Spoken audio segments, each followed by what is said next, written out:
शस्त्र रखने का अधिकार और धन रखने का अधिकार। क्षत्रियो को पढ़ाने का अधिकार नहीं दिया। वैश्य को पढ़ने का अधिकार और धन रखने का अधिकार। शस्त्र रखने का और पढ़ाने का अधिकार नहीं दिया। ब्राह्मण के पास कितने अधिकार थे? 4, पढ़ने का, पढ़ाने का, शस्त्र रखने का और धन रखने का। क्षत्रिय के पास पढ़ने का, शस्त्र रखने का और धन रखने का 3 अधिकार। वैश्य के पास पढ़ने का और धन रखने का, शस्त्र रखने का और पढ़ाने का अधिकार वैश्य को नहीं है। तो इस तरीके से अधिकारों का बंटवारा किया गया। अधिकारों के बंटवारा के बाद फिर जो है कर्तव्यों का बंटवारा किया गया। पहले क्या हुआ? अधिकारों का बंटवारा हुआ, उसके बाद फिर कर्तव्यों का बंटवारा हुआ। कर्तव्यों के बंटवारा में वैश्य को एक कर्तव्य दिया गया कि ये जो शूद्र है, ये जो छूत है, ओबीसी है, शेड्यूल कास्ट है, शेड्यूल ट्राइब है और धार्मिक अल्पसंख्यक है, इनको आपको जो है आर्थिक रूप से गुलाम बनाकर रखना है। वैश्य का क्या कर्तव्य है? शूद्रों को यानी ओबीसी को, शेड्यूल कास्ट को, शेड्यूल ट्राइब को और धार्मिक अल्पसंख्यक को आर्थिक रूप से गुलाम बनाए कर रखने का। आप लोग जानते होंगे कि पुराने जमाने में, ज्यादा दिन नहीं हुआ है, हम लोगों का भी, मेरा खुद का भी आंख का देखा हुआ है कि हमारे बुजुर्ग किसी सेठ साहूकार से जब कोई पैसा लेता था तो पूरी जिंदगी उस पैसे को चुकाता था। अब मरते वक्त अपने लड़के को बुलाकर बोलता था कि बेटा, मैंने पूरी जीवन सेठ के यहां, साहूकार के यहां काम किया और उसके कर्जे को चुकाने की कोशिश की, लेकिन मैं पूरी जीवन लगाकर भी कर्जे को नहीं चुका पाया। अब मेरे मरने के बाद इस कर्जा को चुकाने की जिम्मेवारी जो है तुम्हारी होगी। और वो व्यक्ति मर जाता था और उसके मरने के बाद उसका जो लड़का था वो उस कर्जे को चुकाने का काम करता था। तो वैश्य की जिम्मेवारी लगाया कि इनको जो है शूद्र वर्ग को आपको आर्थिक रूप से कमजोर रखना है, आर्थिक रूप से गुलाम बना के रखना है। एक कर्तव्य वैश्य को दिया। क्षत्रिय को कर्तव्य दिया कि आपको जो ये शूद्र वर्ग है, इनके मनोबल को उठने नहीं देना है, इनके मनोबल को उठने नहीं देना है, इनके मनोबल को आगे नहीं बढ़ने देना है। कैसे आगे नहीं बढ़ने देना है? मान लीजिए किसी व्यक्ति को 10 किलो का बोझ उठाने की कैपेसिटी है, तो उसको बोला कि तुम उसके ऊपर 20 किलो का बोझ ला दो, और जब वो 20 किलो का बोझ नहीं उठा पाता है, उसको बोलो कि साले तुम 20 किलो का बोझ नहीं उठा सकते, इतना कमजोर हो तुम। मतलब उसके अंदर हीन की भावना निर्माण हो जाए,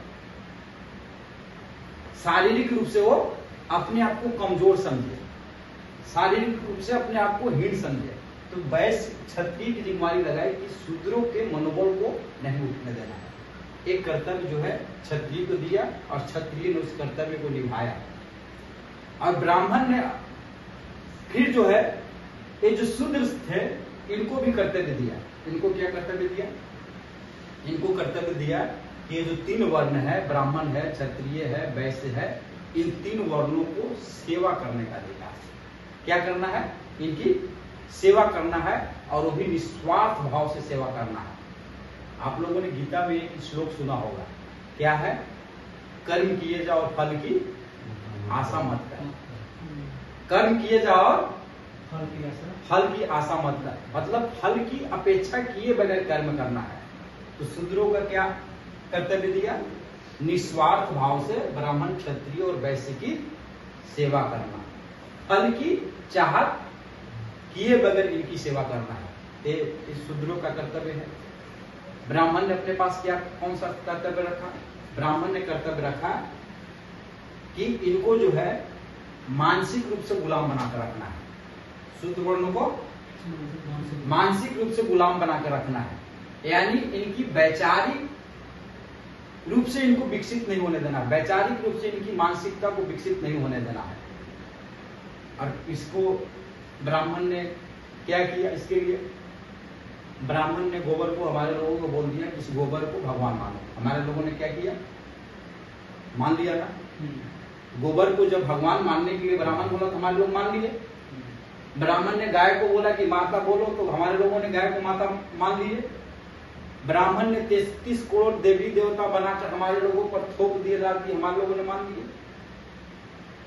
तो ब्राह्मण ने अपने पास कर्तव्य रखा है कि हम जो है शूद्र को वैचारिक रूप से तैयार नहीं होने देंगे, उसकी बुद्धि का विकसित नहीं होने देंगे, उसको मानसिक रूप से गुलाम बनाकर रखेंगे।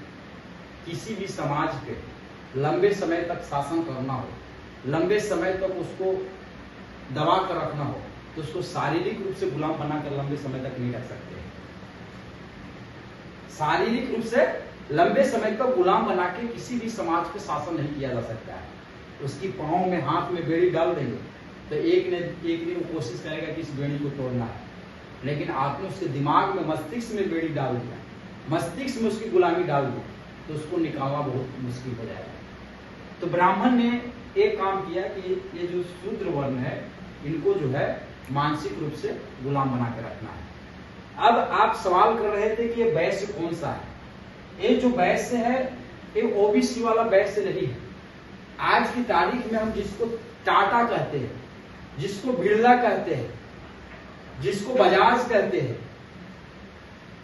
ये जो बनिए हैं टाटा, बिरला, अंबानी, है ना, ये इन वैश्यों की बात मैं कर रहा हूं।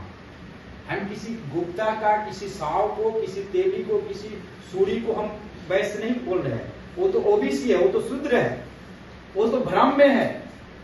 वो तो भ्रम में है कि अपने आप को मानता है कि हम जो है वैश्य है, लेकिन वास्तव में हम जिन की वैश्य की बात कर रहे हैं वो कौन सा वैश्य है, वो वैश्य कौन सा है, वो कौन सा बनिया है।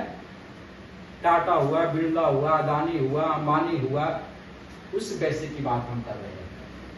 तो इस तरह से साथियों ब्राह्मणों ने समाज का बंटवारा किया।